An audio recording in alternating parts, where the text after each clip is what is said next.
देवा, हे काय होतंय माझ्यासोबत? मला कायम शुभू बरोबर लग्न करायचं होतं. आता आमचं लग्न झालंय,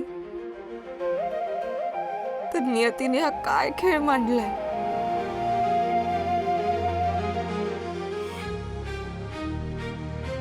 माझं आणि शुभूचं लग्न फक्त फक्त एवढ्याच वेळासाठी असेल असं मला कधीच वाटलं नव्हतं.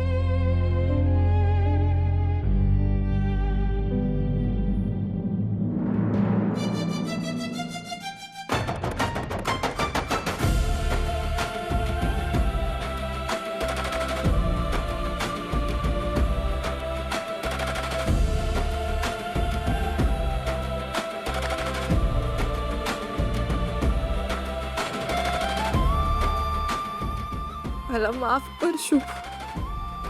माझ्याकडे दुसरा कुठलाही पर्याय नाहीये. माझ्या बाबांसाठी मला एक करावंच लागेल.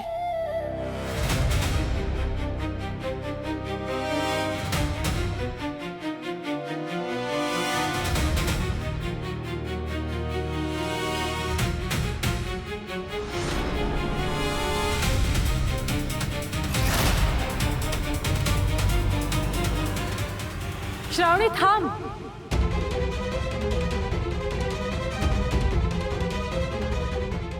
काय झालं? तू का थांबवलंस मला? तू खरंच या पेपर्सवरती साईन करणार आहेस? तुझी खरंच मनापासून इच्छा आहे का साईन करण्याची? मोक्षा, मी आता माझ्या मनाचा विचार नाही करू शकत. बाबांना हेच हवंय आणि मी त्यांच्यासाठी काहीही करायला तयार आहे. श्रावणी, तू प्लीज या पेपर्सवरती साईन नको करूस. हवं तर मी हात जोडते. फक्त एक दिवस तू या पेपर्सवरती साईन करण्यासाठी एक दिवस देशील का प्लीज? मोक्षा, एक दिवसाने असं काय होणार आहे?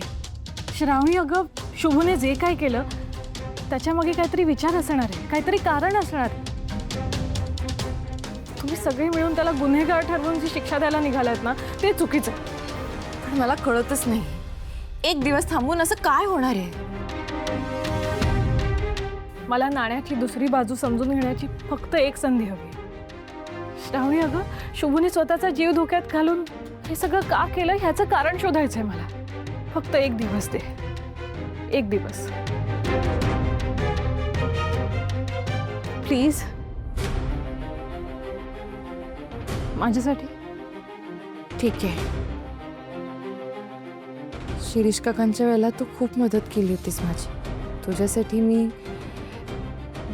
एक दिवस थांबेन. Thank you, thank you so much.